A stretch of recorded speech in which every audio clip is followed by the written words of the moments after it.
You're absolutely gorgeous. I cannot imagine. Yeah, I cannot imagine. No, I was really shy. Really You know, it's just one of those things. But you know, they see you now and they're like, And there's hey, what happened? Like you just had a head-to-toe plastic surgery. total makeover. You know, my husband told me all the time, he's like, you look better now than you did before, but I can't, you know, I put it towards the, like, I know, right? I'm like, you're so sweet, but I think when you start putting, you know, one, I'm older, two, I wear makeup now, three, I know I can dress myself better, four, you know, and I attribute it somewhat to the lifestyle he's provided. Of course, I look better because I can buy better things, I can maintain myself better, but, you know, automatically I've been cut open, dissected, and everything else. And Wow. And you're so young, like why would you? But even if you did, so what? Like, so what? Business. Again, that's that thing. It's your business. So what? I'm gonna get him someday too. Yeah. I'm gonna get him someday. I'm scared though because they might be like Vivica Fox's, and I'll be real mad. Implants.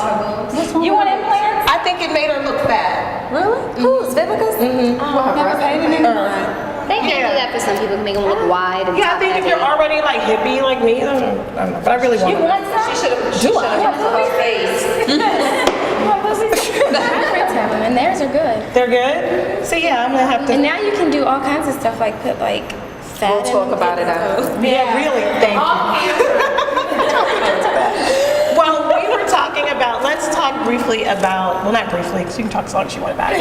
What about I have public to see my mistakes? psychiatrist at 4:30. You're gonna get a long session after today, right? After today, you're like, I need an extra hour on the sofa. What about public mistakes?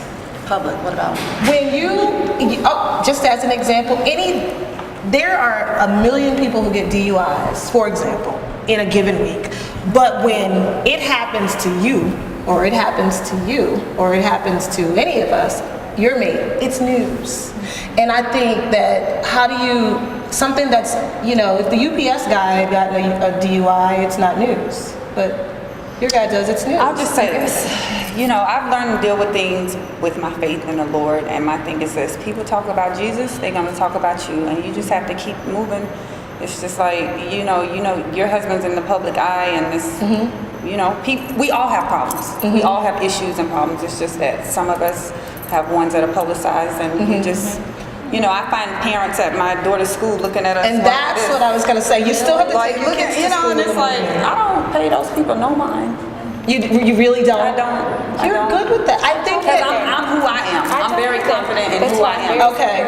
So what do you think? They don't pay my bills. At the end of the day, if something happens, you still have to take the kids to my life school. in any way. And I think that's what people don't take into account. That you still have to take the kids to school in the morning. Like you might care about They don't care. People like to see people do bad. The tabloid business, it's a $1 billion industry. People don't care. The internet, it's money. It all goes back to, they don't care. They make money off the hot story. So everything is blown out of proportion. People like to see other people fall. They do. So how do you handle it? Do you not answer the phone for a couple days? You know what? Antoine's not perfect. He got a DUI. We live in Miami. I know about 4 people that have gotten DUIs in Miami. Cops sit outside. This is what they do. You have 1 beer, you're going to jail. You know what I mean? And it's like, I know him. He doesn't, this is not that I'm, protecting him, defending him exactly. It's just, he wasn't overly intoxicated. He had 2 drinks and left the club. So, I just ignore it. People are going to say what they want to say. He's not perfect. Everybody makes mistakes, and it is what it is. I feel like everyone points fingers with dirty hands. So don't point fingers with dirty hands, and then I feel like everyone wants to talk about what you're doing because it deflects off what they're doing, what's really going on in their lives. And you know what's so crazy to me? That same police officer that arrested him, I don't know, but there's a whole investigation, on this specific officer because this is what he did. It's kind of like he likes it. Is that in Miami? Because this is in the news now in Nashville. Do you know this? In Nashville, the officer the Titans cut a player a couple days ago who had just got a DUI. Well, it so happens that was the same officer who had arrested the girl who was with Steve a couple of weeks ago. And that's the same officer who had arrested her a couple of days before in the same trunk. And that's the same officer who had arrested Steve in 1990-something. And he also has arrested another Titan before. So they're like, is this guy literally just aiming for, you can do that by going to the right club on the right night and following the right call. Absolutely. And know that the odds are you got a big one. You'll get a player. And I think that I'm waiting for this story to come out a little bit further when they said the same guy who arrested Chris Davis was the other day, who had made those 3 previous arrests, and I'm stunned, and I'm like, he may be targeting athletes. See, I think the NBA I is said pretty it. good with that, though. I think, well, I know in the experiences that we have in the cities that we go to, they sit them down, they tell them what clubs not to go to, where to go, what areas are traps where most people get pulled over. If they do have problems with certain officers, or they'll tell them who to look for, who they can speak to, who not to go off at the mouth with, who they can, I'll use Minnesota as an example, but they told them that that's a taser happy place, and I've seen it with my own. I come out the club and they're tasering girls. I've seen cops like clothesline girls, they're falling on the floor in the ice, and I'm trying to stand up straight. Like, every city's different. There's gonna be a roadblock, and I thought that maybe they'll send like an email and just say avoid this area. Okay. Or be careful in this Or area. in Portland too, on the way to the airport, they told them don't speed on your way to the airport. That's a big police trap. That's where they get all of our players at the airport. And I know in the NBA, the security guys are usually real good in trying to help the guys. mediate all situations with the police and try to make it The NFL has as best for everyone. a phone call place that you can call and not drive. And they'll come and get you from the club and take you home, and then they'll take you back the next day to get your car. But they have that in the league in place for them on the teams. They don't use it. You know what the NBA That's the crazy part. I've never known a guy to ever say, I'm calling the team. I've never known a guy to ever say that. Because they want to drive their car. But you know how, you know how Because their car's part of the outfit, so they want to know. in general, like women, like I have a glass and a half of wine, I'm like, ooh, I'm tipsy. Men never think they're drunk. They In think general, they men in can general. I can make it. I'm cool. I'm good. Yeah, I'm good. Yeah, They never absolutely. think they're drunk. So. And you know what? And even if anyone told Twan, Twan's Twan. He wants to do what the hell he He's like, wants to I'm do. good. It's what it is. What it is. The man's gonna And die you like said it that. best, Tosh. You cannot control anyone but yourself. Oh, you saw that one there? One day you got it for a week. Every now and then I'll get creative. All right, somebody lean in, grab a topic. We're gonna take a break now. Yeah. Okay. Hi, we're back. We took a little brief break. I'm Robyn Marks here with a very special, very interesting roundtable with some of the hottest sports wives in the game today. And we've been having a good time. I'm gonna reintroduce everybody. Or how about you guys do it yourself? Let's start with you. Hi, I'm Sam Telfair. I'm Evelyn Lozada. I'm Mercedes Cotchery. I'm me. The lovely Tarsha. Marci Mason. We were having a discussion on public mistakes. We're past that. We're I'm yeah, you're past it. We're wrapping. So we were talking about difficulties, and you talked about how you just walk into school and you may notice people looking at you, side-eyeing you, and you can say that it really doesn't affect you when there's been a public, like you said, that year that he was in the newspaper every single day. Last year, in the 08, the year of the Stephon. So when he was in the newspaper every day and he went to school because of something that happened, what did you just nothing. You just. They staring at her. She's so pretty. They say, oh my God, how's she with him? She's so beautiful. She's so smart. Do they? Is that how it goes down? Like, oh my God, they're so different. They're so different. He got a tattoo in his head. But how does that make him feel, Tasha? Yeah, and that was exactly. How does he do Anybody knows Stephon? They know he does not care. Okay. at all? No.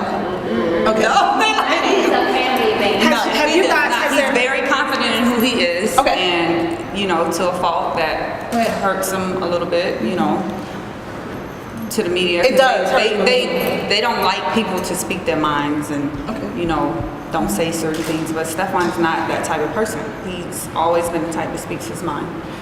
Is there He's very upfront and he doesn't sugarcoat anything. is there ever a time when it's just the two of you and you can tell he's been hurt by something? Yeah, of course. Okay. Of course. And then what do you do? Are you strong being Tarsha, or are you delicate? No, I'm delicate. I mean, because Okay. it hurts me. There's been times when things like when he didn't play the first game last year, and I'm sitting at, looking at him across the bench, and I'm like, what are you doing? He's sitting on the end of the bench, and so I ended up walking out of the game crying because I'm just like, I've never seen him sit the bench before.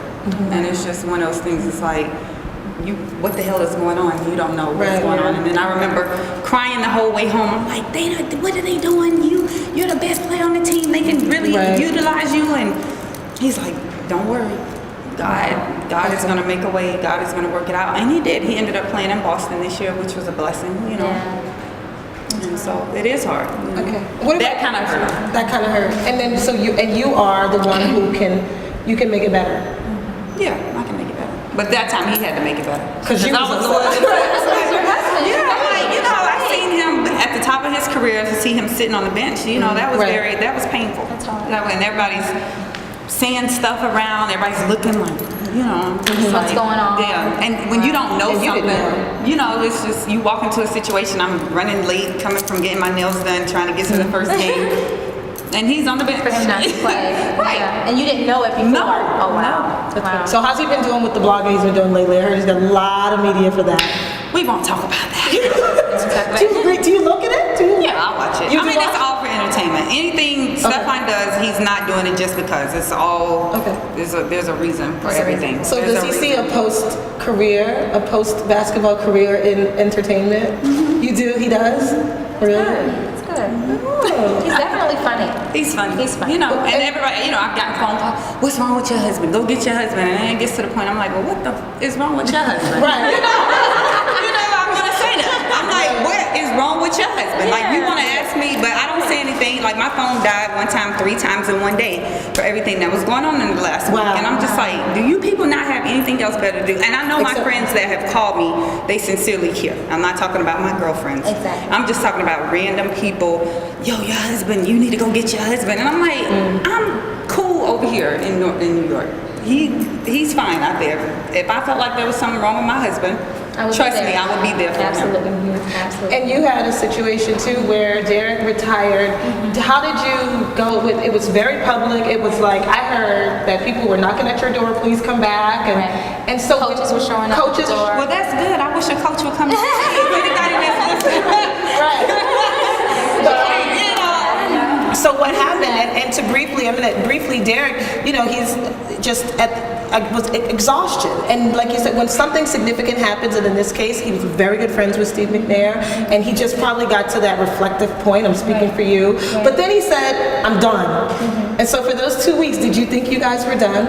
Well, when Derrick said he was done, there was a lot of different things going on. We were making a transition to Nashville, the kids and I, and we had talked about it, this is going to be our first year apart, we have never lived apart, and so, we had made plans, he's going to come on Mondays and Tuesdays, but as it got closer, it became real that we were leaving.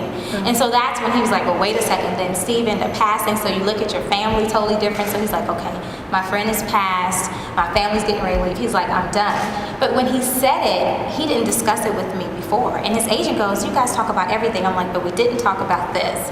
And it was because he knew in his heart of hearts he wasn't finished. Okay. I've Do you think he just needed a minute? Well, I've been ready for Derrick to retire for like 3 years. And I think, but only they know when they're ready to hang up those shoes or leave that basketball on the court or that football, and they need to get it out of them. And we kind of need to take a step back and allow them to do that. As hard as this is going to be living apart from him, I knew in his heart he wasn't ready. I know, Tarsha and I are gonna hang out. But he wasn't ready. He wasn't ready, and it's just a sacrifice that you made. But I just knew in his heart of hearts he wasn't ready. But when you talk about, I got home from Target, doing the things that we do, running around, and I had like 40 messages. We never answered the phone, so there's like 40 messages. It's like news reporters, people that had got our home number, didn't know how they got it. Derrick retired. I'm like, he what?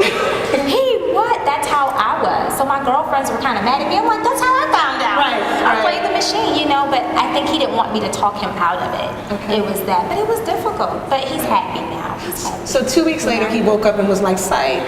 Well, we were talking about it every day. He was like, Marci, just leave it alone. Just leave it alone. And I was like, what? So like that final week, I was just like, he was like, I'm gonna stay. Okay. And our kids were happy that he had retired. So that was the most difficult part because they were like, Daddy, Like, he had this long conversation with the kids. I'm done. They were like, "Yay, you're going to be here on the weekends. You're not going to miss games. You're not going to miss dance." And for him to go to them was difficult. So that's what people don't understand. My husband had to sacrifice the relationship with our children for these months. But the fans are all happy. Right. You know, they're excited. They're on the block. D. Mason's back. D. Mason's this. The team is better. But I'm sitting here like crying. But what about our family? But what about our family? Right. And it's hard. Right. It's really hard. And you, with the situation with Antoine this year with the gambling, did you just, was it shock, or were you just, and do you have to be the one, like they talked about too, it's gonna be okay? To be honest, actually, when that whole thing happened, we were separated. So, and that's something that he did, you know, allegedly. You know, like a year ago. So, you know, he's really upset by it, but... He was upset, but in general, if there have been, like in the past, any little thing, are you the one that, if it's something that happens publicly, and they have to put on a brave face out there and go out and play, are you... I'm usually his go-to. You're the go-to? You know, I'm usually his go-to. You know, he's close to his family, but, you know, and I believe that I'm that person who he speaks to about everything. I don't think his family knows, you know, a lot about Antoine. Okay. You know what I mean? Like, I know him, so. Right, so it's you. And you too, same thing? Do you feel like if there's a situation at work or in the newspaper, something humiliating, something crazy, it could be anything, are you the go-to person? He doesn't come to me right away. He doesn't do anything. He pretends like it didn't bother him. And then... And do you also, or do you tell him, I know it's bothering you? His disposition, you don't know if something's bothering him. Okay. So then eventually, like a day or two later, then he comes, and then I always say something to make him feel better. Okay. But sometimes, like her, if something happens, he has to make me feel better. Right, okay, because it hurts you just as much as though it happened to you. Yes. Okay, and you know what else? So I was going to switch topics really quick and go into, we talked about how you guys are the sounding board, the backbone. Are your circles too big? Are there a bunch of like male groupies hanging around your guy? Do you find that they have a whole bunch of hangers-ons? We don't. We had that in the beginning. In the He was beginning. young. Stephon was young. When he came to the NBA, he was 19. So, of course, he wants his friends around. Did it affect your relationship having A like little you, bit. him, and 15 guys? Well, I was in college, so I didn't live there with him at the time. Okay. As time went So how on, do you you clean pray about it, and you pray. And one time, you know, I usually pray about people disappearing, or and eventually it happened. Eventually, these people that think that they are going to be around for a long time. You pray for them to see what you know. Exactly. Because we And you can't always tell them. We pick it up quickly. You can't always tell them. Okay. Or they'll receive it from someone else, but they won't necessarily receive it from you because they think, well, you just want to spend more time with me. Yeah, You just exactly. I want used to this. get that a lot. Yeah. Oh, you're so selfish. You know, You just you're want me to this. yourself. But you pray for them to see, because women have that gift. You know, We do, women right? have that gift. Discernment. The gift of discernment. So you Right. pray for them to see what you see. You know, and they grow up. They eventually grow up. What about you? Absolutely. At the beginning too, because and not now. used to be in my house a lot. Like Sebastian's young. He's 24, going into his 6th season. Okay. Like he was a baby. It didn't go on for too long. I think his first 2 years, his first 3 years, we had someone, and then it became a choice. It's me, my needs. I'm older than my needs are the needs of, you know, at the time of our daughter, or you want to hang out with your boys. Pick either or. And he chose me. He went the right way. Right. There you go, Hester. A group of guys. You know what? When we initially met, yeah, he had his like hood, like his neighborhood guys, and it was, you know, he comes from a, I want to say unique situation, but I guess it's not so unique, so it can be kind of scary. So it was a problem at first, and then it kind of ironed itself out. And then as I grew and changed, like he wanted to start a record label and everything, and get like all his boy. I mean, it was going to be They scary. literally have all wanted to start a record label at one point in time. What's crazy though is that now, because I've grown and changed, like, and he's matured. Like now before he wasn't at a point where like he could have a record label, but now he is, because I trust him. Before, all stereotypes. What is that? I'm so sick of the hip hop lines crossing into that they all want to be No, I'm rappers. sick of these singers crossing over to actors, but we're not going to talk about that. Singers who want to be actresses and athletes who want to be rappers and My have husband never labels. wanted to be a rapper. He never. Well, Well, neither one tries to rap, but it ain't right. it ain't right. Sebastian does, right? He does it, but he plays. some of his friends had a little rap group, and they were like, you know, rappers, whatever, but they were like defensive guys, and they wouldn't let him in. He's like, I'm starting my own group. I'm like, oh my gosh. He's like, they're stealing music. I'm like, are you broke up? And it's so crazy. I'm like, he's like, their defense, we're offense. I'm like, Derrick, please get a life. I'm so glad he's grown up. So that was funny. That's so funny. So what would you guys say has been, over the years, we have collectively, you 6 years, I think you're probably the youngest, and you 6 years, right? 6 years playing.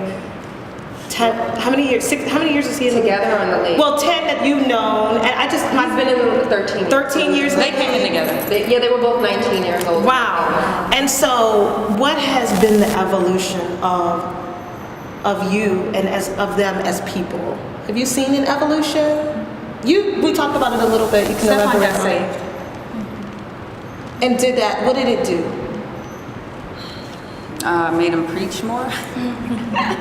No, I mean, it changed him a lot. I mean, he really started to see what it meant to be a family and what values and what things were more important than the worldly stuff. Who is Derrick today as opposed to who he was? You guys have been married for 12 years. Yeah. So, Yeah. and he's played for...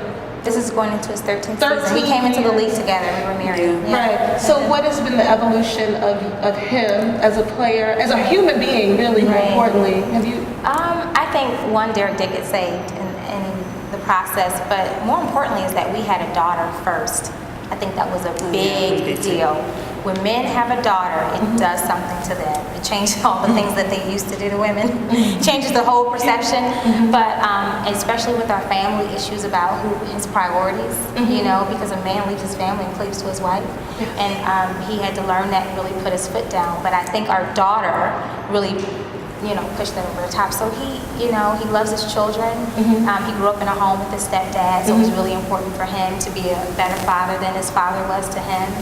So I think that's why I said our kids have been the most beautiful thing, because you fight for your children. They make you make different decisions in your life, you know, so. What do you think has been in the last 6 years? Has there been an evolution? Is it a process? He was saved when we were together, but he wasn't the head of our home. And now he's the head of our home.